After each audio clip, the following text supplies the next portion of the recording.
Alright, hey guys, this is Gauntlet with Gauntlet's Race Mod. It's been a while. I have been very busy. Mostly because of work, but also Halloween. I live in Salem, Massachusetts, and Halloween's a really big deal here. So I went out and dressed up like a Morton Joe, and I had a crew with me of, some war boys and a war doof. And if you haven't seen the latest Mad Max movie, I'm a big fan, so I recommend that.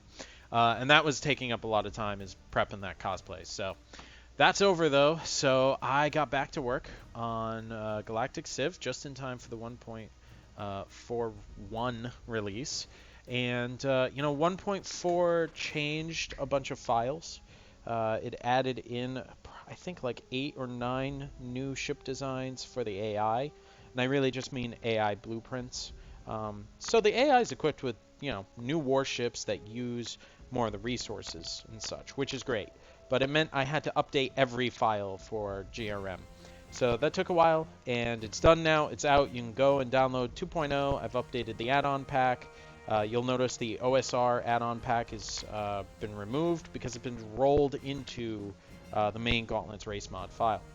So I kind of want to just show you guys a couple of things I'm working on, and then show off the latest ship set that you're getting with GRM 2.0. But first, a little preview of something that I'm working on.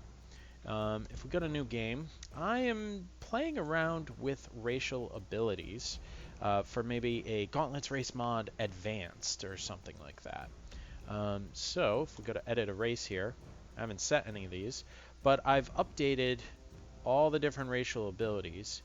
And what I've done is really combined and shortened the list. And this opens it up for me to expand that list. And frankly, it ups the power scale on all of the different races. So it's not necessarily for everybody. But I really felt like I wasn't getting enough flavor out of each one of my races with the various stats and such. I mean, the stats are fine. People love to min-max them. But I really like things that make you play differently.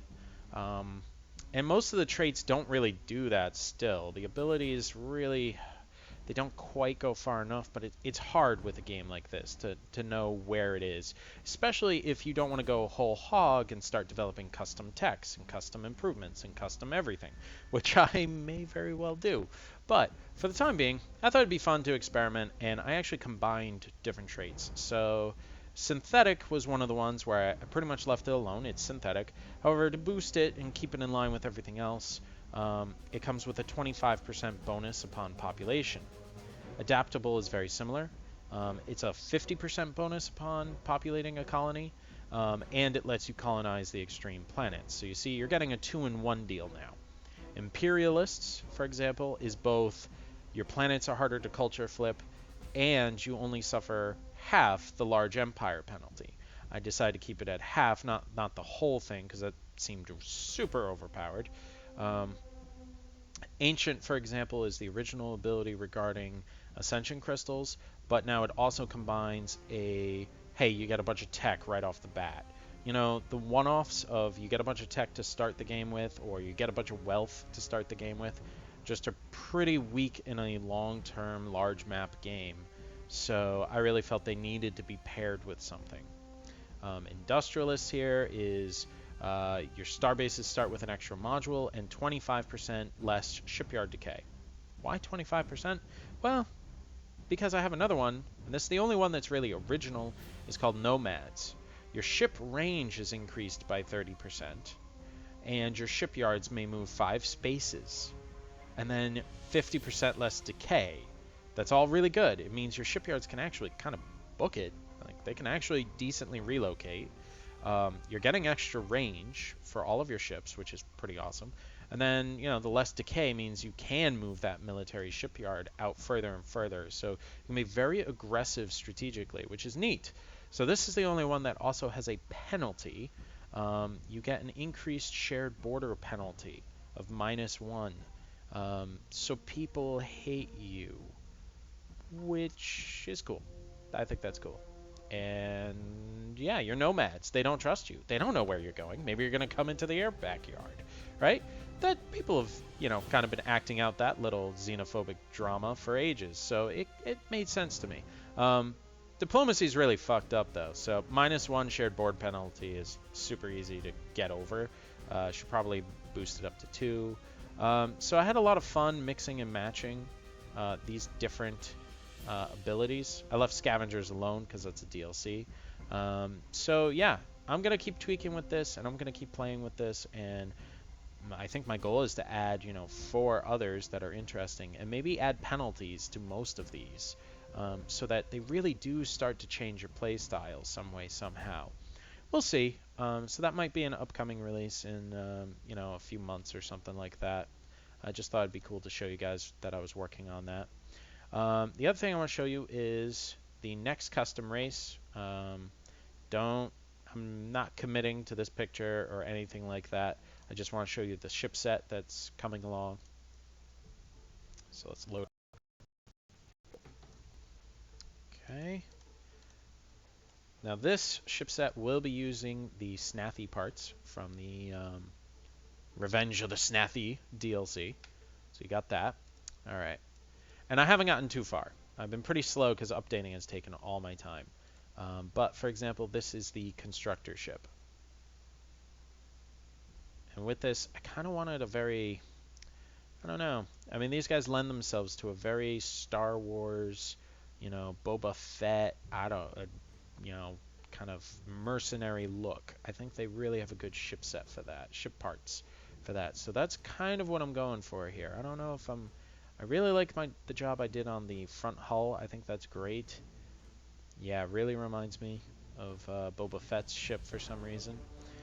The rest of it is okay, and it is a construction of civilian ship, so it's not like it's the most important ship. It's got wings and little tail fins and engine blocks and little sensor modules, so I'm pretty happy with how that's coming out. And then, more importantly, we have, the civilian colony version is the same thing so far, but then I have our beam destroyer, medium hull. And this is getting cooler, I think. I kept with that same engine system, but it's got a big middle piece, and they're kind of off the main body. So it looks speedy. It looks maneuverable, and dangerous, in my opinion. And then the turret, I put a lot of work into this turret, so you'll definitely see this. These are what are going to be this race's beam weapons. You kind of got this in and out motion going on with the cannons, which I really like. And of course it's rotating. It's on its own little platform array, and I just think it's really cool looking with the 2 radar dishes sandwiching the mechanics of the gun, and then the little ridges up on top to shield it. I'm really happy with how that came out.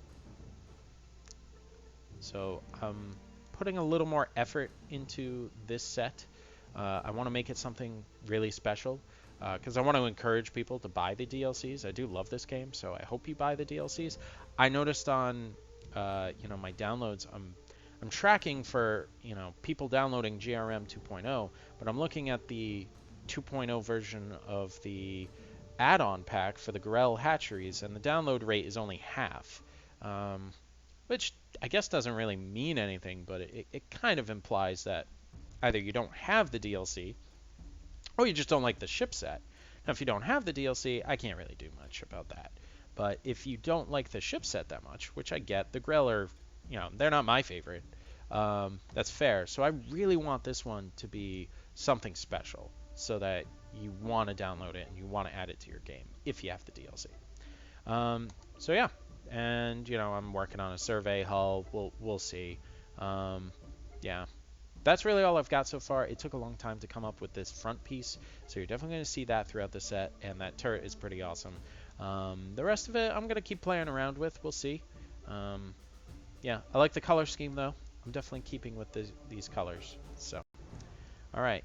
Now, onward and outward.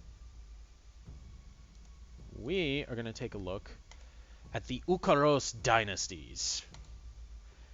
Now, you guys are starting to get an idea of the universe of Gauntlet's Racemon.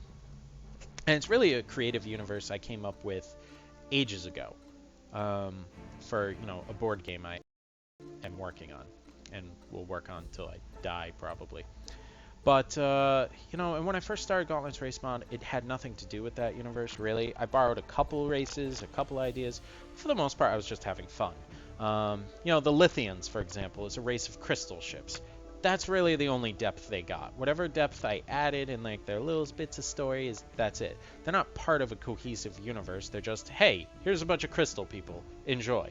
There's quite a few of those. But I've decided to really invest in Gauntlet's Race Mod as a way of exploring my own space opera universe that I've always had in my head. So you're going to see, if you download 2.0, you're going to see the Ronar Confederacy has been turned into the Regime of Tothk, because that's the race I had in mind when I kind of, you know, played on it. And some changes to the Terrans, little backstory. You know, if you read through their backstories, you're going to notice more and more history bleeding into their descriptions, and less, you know, sort of universe neutral. So don't necessarily think of this as the Galactic Civ universe when you're playing Gauntlet's Race Mod if you don't want to. Of course you don't. You make up your own universe. That's why we buy sandbox games. So I'm doing that. I hope you enjoy some of those little extra bits. The Ukaros are a big part of it because they're the villain in a lot of ways. And I don't believe in black and white villains, so the Ukaros are not black and white. They are very advanced people in terms of their age. Their society has been existent and stable for over 1,000 years. But with that comes a sort of conservatism and a sort of, well, things work, so why mess with them attitude. And as a result, they were the first space traveling race, really, within the current crop of sentient races in space in my universe. And they thought slower than light travel was absolutely good enough. And so they were expanding very slowly, exploring the universe, and eventually make contact with others. And someone smarter than them, more aggressive than them, really came up with faster than light travel. And you'll start to see that more and more in the race descriptions and the story unfold. I do have a wiki now where I have a decent timeline of galactic history and how all the major players really interact with each other and what the history has been. The Ukaros are the villain, like I said, because at some point the Terrans come on the scene, and very similar to the Galactic Civ universe, they disrupt a lot of, the sort of geopolitics, or the galactic politics? Gal politics? Yeah, I guess that'd be the phrase. Anywho, and the Ukaros really just look down their nose at these guys. A bunch of newcomers, kids on the block, upsetting everything. They've been working towards empire for 1,000 years. You're going to upstart us and suddenly have more planets than us in like 10? Oh, no. And humans are infamously disorganized in some ways, or not disorganized, diverse. And we're colonizing planets off the books. Our empire doesn't really take account for them. They're just people who got on a ship and started a colony right next to Ukaros space. And the Ukaros do not appreciate that. They are inspired by samurai and warrior poets and the Chinese empires of old. Not the one Chinese empire necessarily. So they very much are a society of clans, and they infight sometimes, but they're very ritualistic, and they have a goal in mind, and that's pretty much to conquer the universe. But they're not evil as such. They're not gonna peel your skin off and eat it just for laughs. That's really not what I'm about. So they might peel your skin off, but it's for something more than the laughs. They'll have a reason for it. But anywho, you don't care. Let's get to the ships. So here you can see a very simple scout, and you're going to see this fighter model quite a bit. And take note of these side angles. That piece gets used extensively, as well as this angular iridium piece is used extensively.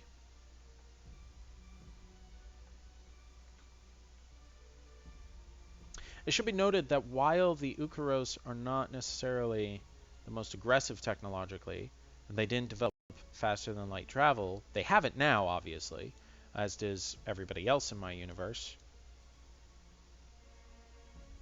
And they've been refining their ships for a long time. So they're quite pretty, and they are very sturdy and functional. As a custom race, they have pretty much every ship bonus you can imagine you'd want.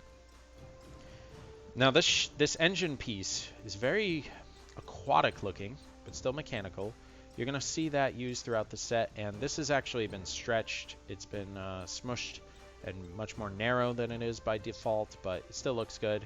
And I'm really proud of that engine piece. I think it just looks fantastic. So yeah, quite happy with this. This is just the basic cargo frame. And then we have your medium frame. This is a survey ship. You can see its big survey prong at the bottom. That's what we use for sensors on these guys. You can see it's got this is the proper engine format, as well as some maneuvering engines right here.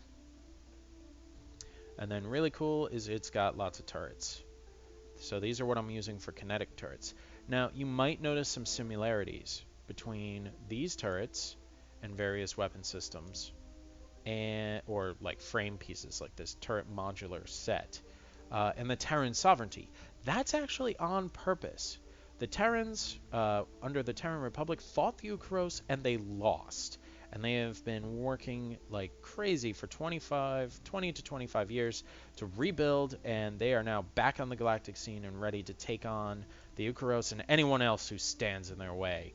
And they've adopted a lot of the technological lessons of the previous war, right down to turret modularity and some of the aesthetic aspects in some small ways. So that's not, it's actually on purpose. So. Yeah. All right, so we're dwelling a little too long on those ships. Sorry, I'll try to be faster here. Let me just unlock.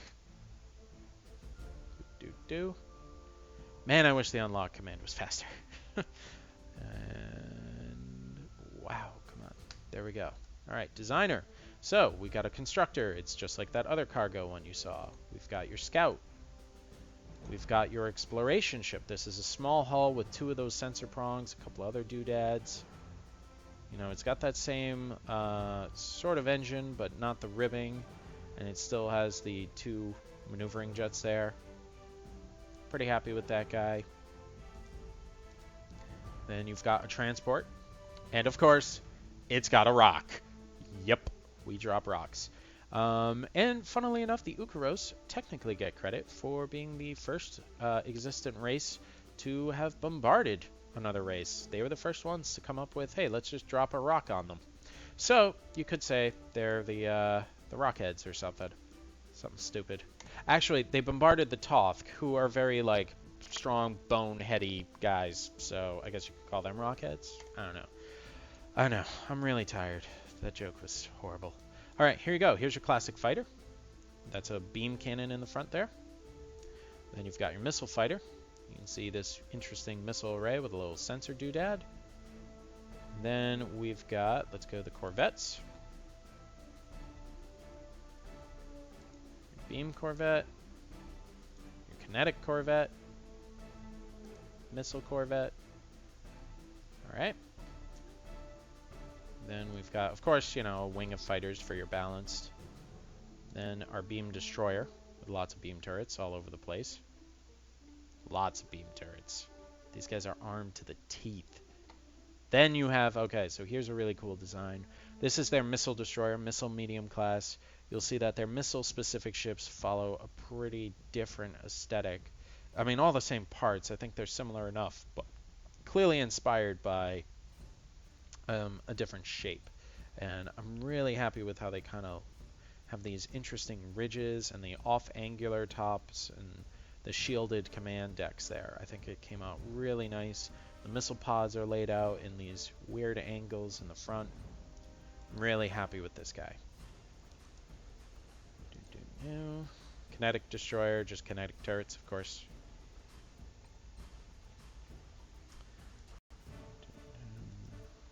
Sorry, there's a lot of designs. All right, beam battleship. Here you go. Here's the first large hull. We are now doing 2 engines.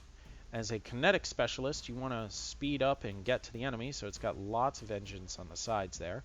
And it is just replete with turrets. Oh, sorry, this isn't a kinetic. This is a beam. I guess I just like engines. So let's get in on that turret. It's a pretty badass little turret. Pretty happy with that one. Might have to reuse that somewhere because it's just really cool. So yeah, super happy with the large hull, how that came out. Then we've got our missile battleship continuing the trend of bucking the trend and being different looking. It's got these sort of devil horns coming out the sides there.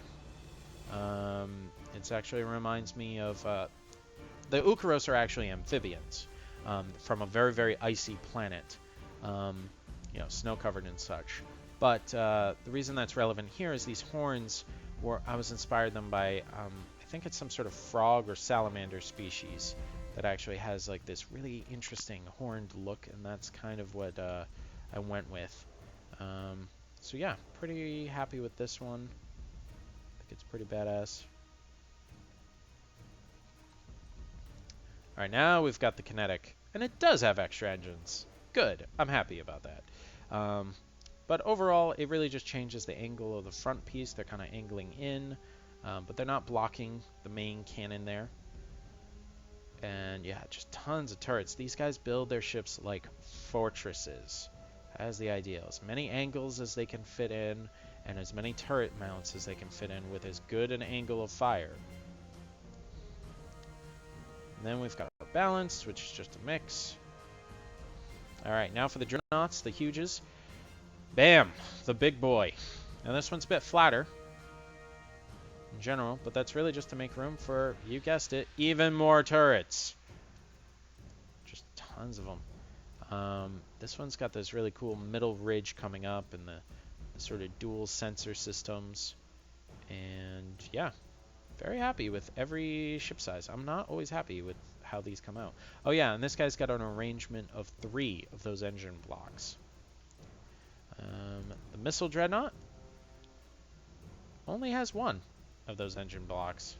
And yeah, he's just a big boy. He's got lots of missiles. So he is slow, ponderous, and I don't know why, but he really reminds me of a Brontosaurus because of the whole like ridging thing. And before you correct me and say that there is no Brontosaurus, there is again, or is that the Brachiosaurus? I don't know and don't care. Moving on. But no, there is both though now. I think there was a recent discovery about that. And here's your kinetic, very similar to the beam, really just kinetic turrets instead. And then we've got a few specials here. So we got the drone carrier. One thing to note is if you go into the editor, you see that happened. Don't worry about that. That's just compound parts on compound parts. Don't like to scale in the editor, but they look fine once you actually build them, so don't worry about that. Then we have your carrier battleship.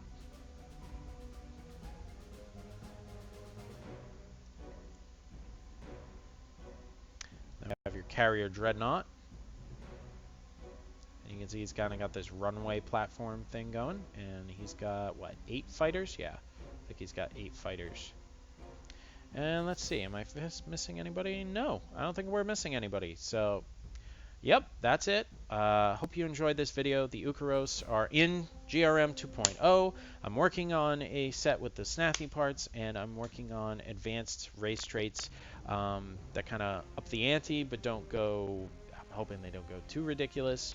And with that, I also want to work on a rehash of the ideology system. Where, you know, you don't have this clear good, neutral, evil. I really want something more like supremacy, harmony, and, for lack of a better word, greed, so to speak. And I think they will all have their light sides and dark sides, and I think that would be really cool. One problem I kind of have is, as far as I can tell, I cannot get the words benevolent, pragmatic, or malevolent to change. And, yeah, that's unfortunate, but whatever. We'll see. So that's the sort of stuff I'm thinking about, and you know, if you're interested in that or not interested in that, I'd really love to know if you could tell me in the comments. And I hope you've downloaded GRM 2.0. If you haven't, please, please, please, please please do, because otherwise you're using the old version and your AI opponents are not as awesome as they could be. And who doesn't want more ships? All right, thanks guys. Have a good one.